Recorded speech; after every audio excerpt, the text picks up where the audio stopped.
talking salsa, not the dance, but the food. Salsa, oh my word. What a great way to add flavor to any dish, whether it is a Mexican style dish that you possibly are making, or even topping something like a salad with beautiful tomatoes, a little bit of heat from jalapeno and red onion. This is a super simple salsa recipe. We are going to chop and combine.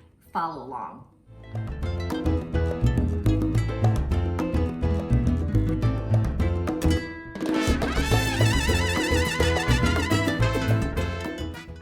So now we're gonna cut the jalapeno. Here's the thing about jalapenos. The heat is in the seeds and then the membrane. So let me show you. Be sure you do not touch your face after or during the time that you are cutting your jalapeno. So let me share with you. I like to cut the top off and then cut it in half. Now, if you like heat, you can use the seeds and you can use the membrane, but if you don't, simply easily cut around it and remove it. A jalapeno pepper can be extremely mild in flavor. Really, again, if you do like that heat, you can utilize the membrane. So let me show you how I cut peppers. I always cut them with the shiny, waxy side down. So with a jalapeno and cutting it for salsa, you wanna really mince it finely. So see here, I'm cutting it into strips. I did leave just a little bit of the white membrane, and the reason why is because I do like a little bit of heat. So here we go, I'm making little matchsticks now. And then all I'm doing is cutting across, getting a really tiny cut. Now, these are pretty big jalapenos, so I think I'm only gonna use one for the amount of tomatoes. I did 4 tomatoes. We're gonna do 1 big jalapeno and about half of a red onion.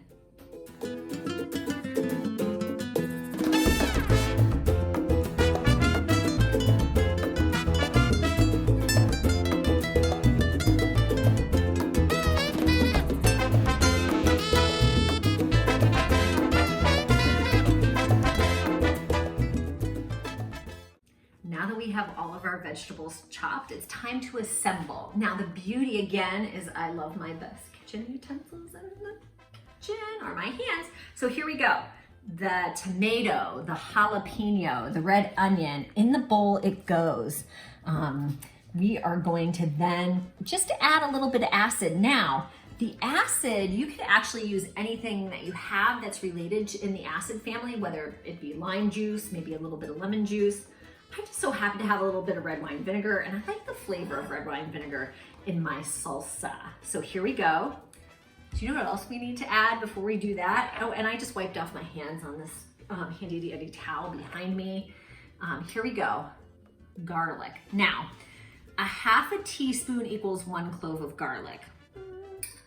1, 2, we're going with 2 cloves of garlic. Now remember that you can always test the flavor of your salsa before you even get to the point of needing to add more. So I always like to add a little bit of less before I taste it, and then I can add more. So here we go.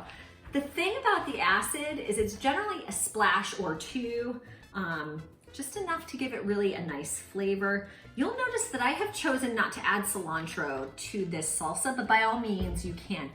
I'm not necessarily a salsa fan, a cilantro fan, so I don't generally tend to add it. There are 2 types of people. People that really like cilantro and people who think that cilantro tastes like soap. Now that actually is something in our own bodies that causes that, which is really interesting. Again, we're adding salt to taste. I poured some in my hand because if I were to pour it from this container, it might pour all over the place and ruin our salsa.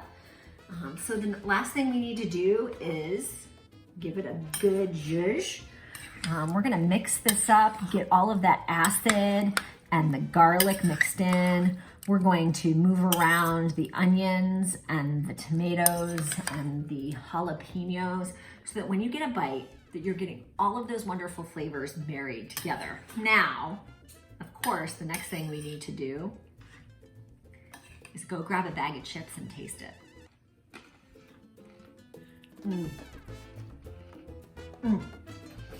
I cannot begin to tell you just how simple putting the salsa together is and how fresh the flavors are.